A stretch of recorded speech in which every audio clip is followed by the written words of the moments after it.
Well guys, Ducati Fratelli here. This is Alex. We haven't introduced ourselves before, and it's my brother Sean. What's going on?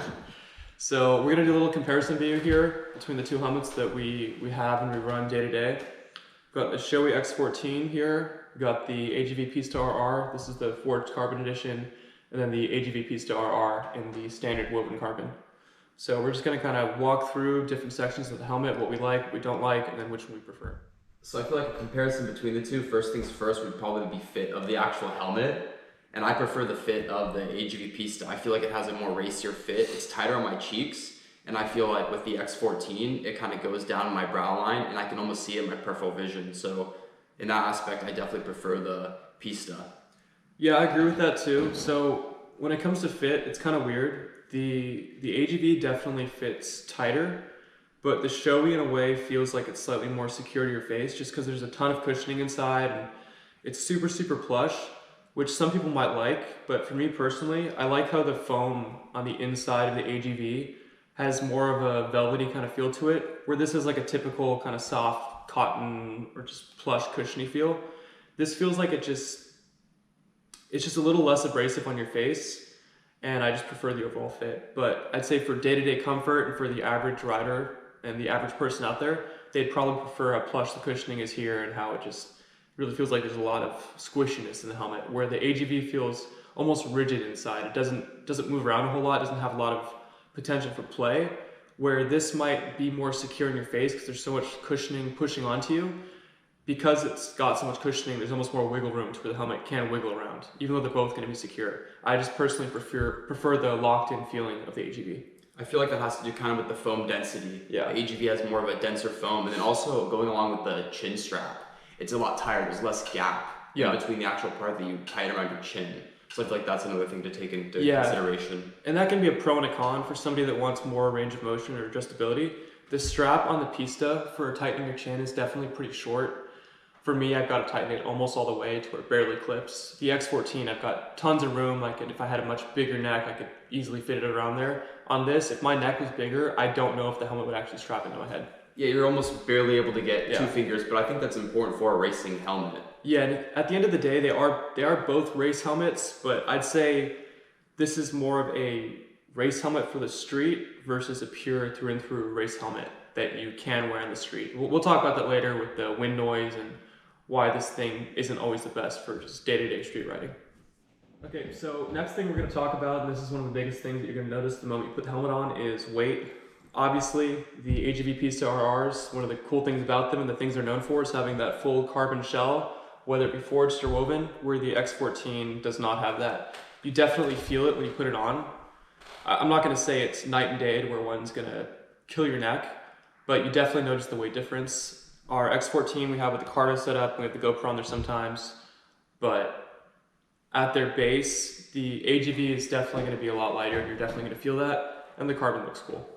Yeah, for me, the moment I put on the AGV Pista, I actually noticed there was a significant weight difference between any other helmet I've tried. Like, typically after a ride, my neck would kind of have like a sore feeling to it. The moment I tried the AGV Pista on, my feeling was completely mitigated.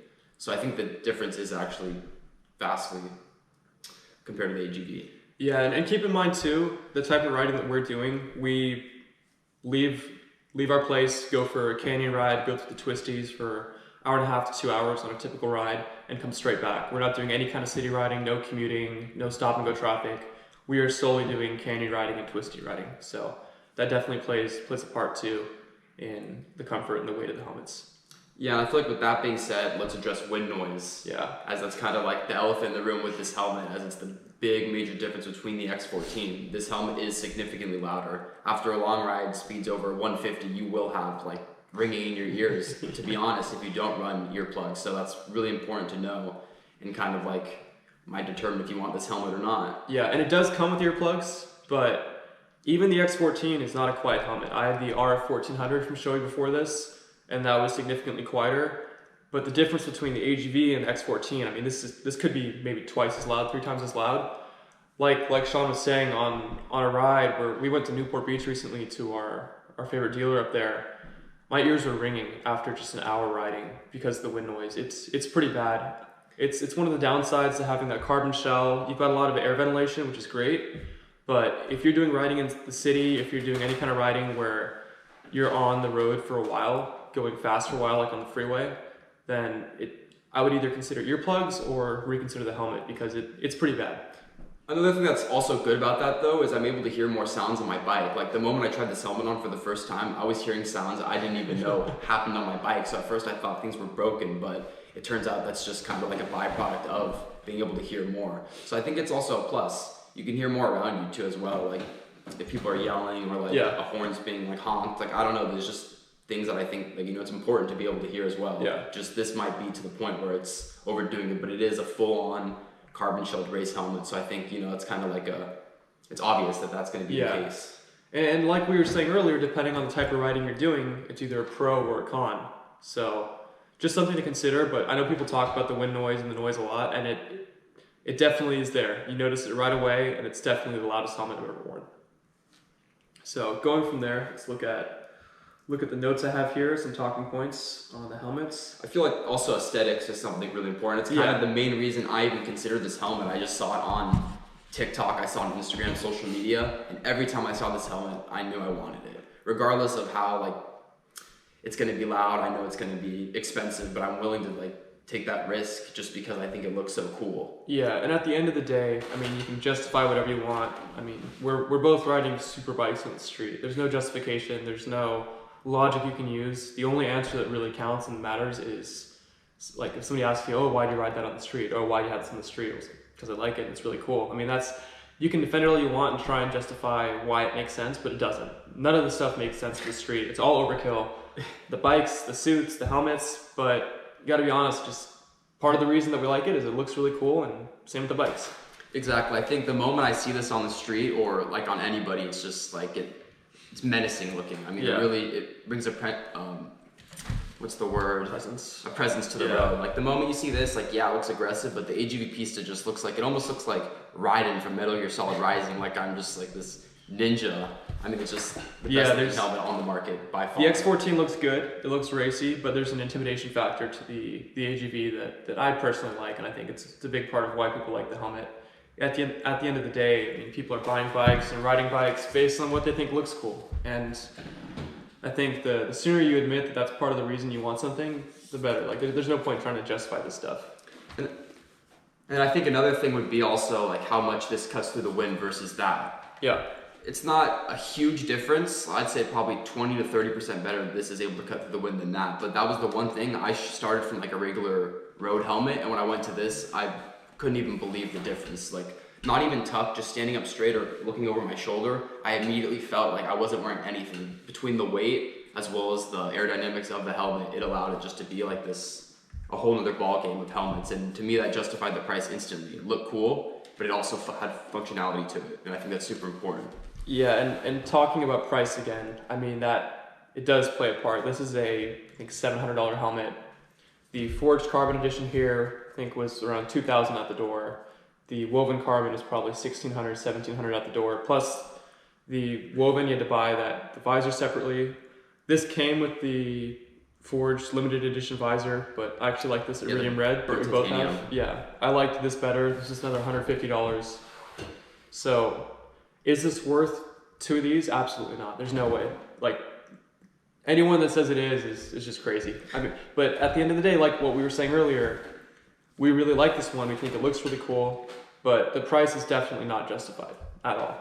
This is just as good of a helmet as this is, but you got to ask yourself which one you like better, regardless of the price. And that may not be an option depending on what people's budgets are, but that's part of the reason that we chose these and why we have this as well. Another thing I think that's important to mention is the locking mechanism on the actual visor, how it's in the middle, and also as well as how the visor doesn't have a locking mechanism on the actual this part, so it doesn't stay up. If you bounce it, it goes back down immediately. And so there's a pro and con to both of those. I believe that the middle locking mechanism is a lot easier to use. You go to a stoplight, you press the middle button, you just lift up the helmet, it's as easy as that. Versus this one, it's kind of offset to the side. So I found myself, I've only used this helmet twice, but the first thing I noticed was it's extremely difficult to kind of find it because it's offset. Yeah. And the actual button to click is harder to find with your thumb. It's pretty stiff.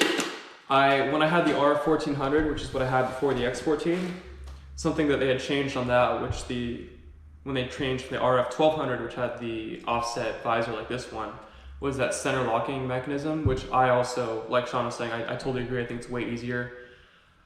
It is nice to be able to have a visor that can stay up if you want it.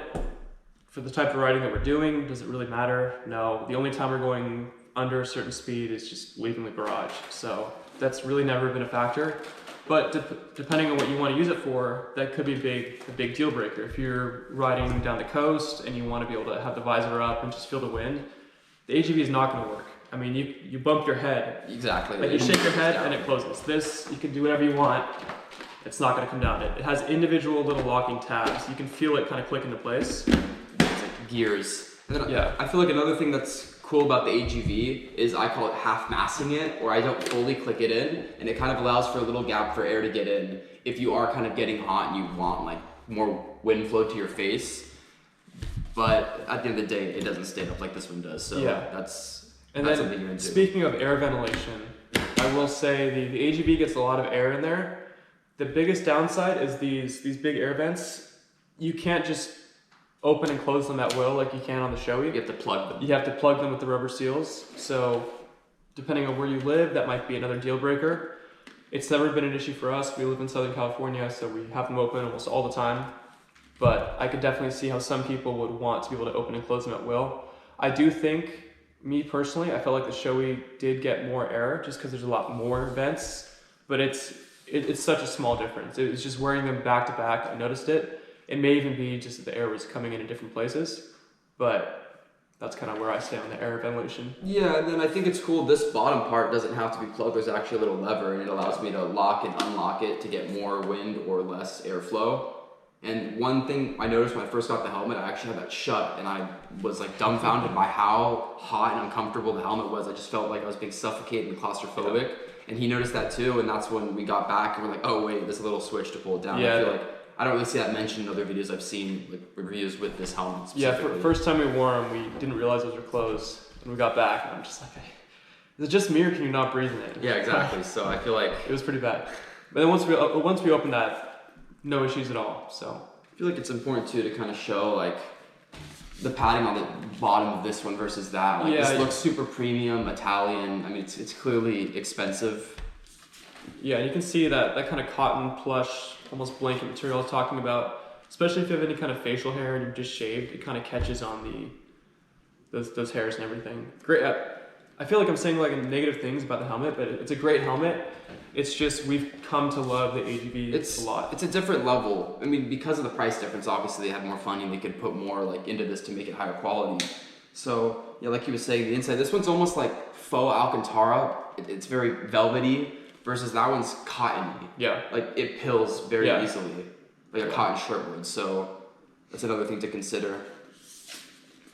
Cool. And then the last thing we'll talk about is the different kind of graphics you can get. They both have cool graphics options. Going back to the AGV, I feel like AGV/Dainese, they have a lot more options. You can go with all these different kind of carbon looks. You can do the liveries like racers. There's a bunch of Rossi variations. The Shoei has some cool options, but I just don't think they have quite the variety. And then I think one last point to touch on is the compatibility with a Cardo system. Oh, yeah. Because these don't have the holes to actually put the earmuffs, you can't actually run a Cardo without cutting into the foam of the helmet. So if that's something you want to run, you have to pay $1,500 for a helmet, $150 for a visor, and then $400 for a Cardo, and then tear apart your brand new $1,500 plus helmet. Yeah, and that's kind of what you can see on this helmet. I have the Cardo set up on here. And for the past few times, this is what I've been using as the GoPro helmet. We've got chin mounts coming for these too, but the X14 is super easy to mount a Cardo into. It's got the holes for the speakers already in the ears. You just take out the plug that comes in there, pop it in, no issue. Just not an option with the AGV. I mean, there are ways to do it, but if you want to plug and play and something that's designed to have the Cardo, I would definitely recommend one of these helmets over the AGV. And kind of going full circle here, I mean, there's a lot of sacrifices that you have to make with the AGV, which if you think about it, like it's more expensive, but you're sacrificing things. It doesn't make much sense. But you just have to think about what these helmets are for. track helmet that's also made for the street versus this is pretty much just a track only helmet that we happen to wear on the street, and it shows in a lot of aspects of the helmet. The things that matter on the track, like the weight cuts with the air and all of that, and the way it fits on your face are spot on and the best they are for the track, but it is missing out and suffers as far as riding on the street. If we were doing commuting and we were riding a lot more just to coffee shops and just day to day, then this probably wouldn't be the best helmet for us either. But based on what we're doing, I do think this is the best thing that you can buy. Exactly, it's like a zero compromise helmet. It has the ability to cut through wind. It's relatively cheap on pricing. It has a lot of like the ability to add a Cardo system as well as like other stuff like that. Versus this one, there is compromises. There's the sound, the price, and kind of other things that go into like buying a helmet just so expensive. Yeah. I feel like it's really important to consider that. Yeah. So I hope that was honest with you guys. I hope our opinion and input of having both kind of helps. Like I said, if you're doing a lot of aggressive canyon riding, track riding, or you just like the way that it looks, totally worth it. I have no regrets. I'd probably buy another one. I probably will. And if you just want a really cool helmet that has that racy look that would work on the track and lets you use a Cardo, lets you use a GoPro, and all the creature comforts of riding on the street, the X14 is a great option. I think they're actually going to go on sale now or soon because X15 is coming out. So I can definitely recommend both helmets, but my personal preference is the AGV. Yeah, I would, even if I was just riding to a coffee shop, even if I was riding a scooter, I would get this helmet. I mean, to me, like, the looks alone is enough to convince me to buy it. That's the main thing that kind of caught my eye when this helmet, when I first saw it. And I knew I wanted it, I knew I had to have it. And I always, like, looked at it, and then I got one, and I have no regrets, and I would take this over an X14 any day of the week. But yeah, that's just my opinion. There we go. So I hope this helps. Like, comment, subscribe, all that usual YouTube stuff, and then we'll be posting up some more videos on the bikes, about our race suits, whatever content you guys want. Comment if you guys want specific videos or anything like that. Sweet. See you guys.